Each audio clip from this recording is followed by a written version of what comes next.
Bugundan bahor fasli ham kirib keldi. Mana bahor faslini ilk kunlaridan biz ham ishlarimizni boshlab olganmiz. Akalar qaranglar, yangi qurilgan zdaniya ekan.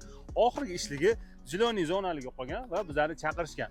Endi sizlarga har doimgidek qilib o'tadigan ishlarimizni tanishtirib o'tamiz.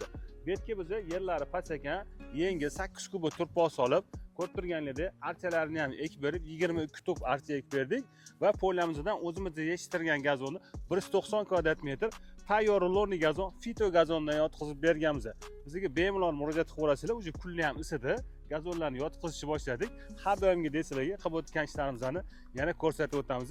Sizlar uchun har doim biz xizmatdamiz. Bilasizlar, polyamizda ham gazon yetishtiramiz. Ishlarimiz ko'p bo'lgani uchun kamdan kam hollarda ko'chalik obyektimizni qo'yamiz. Bizning istoriyamizni kuzatib borsanglar, istoriyada ko'p obyektlarimizni qilib o'tgan ishlarimizni sizlarga ko'rsatib boramiz.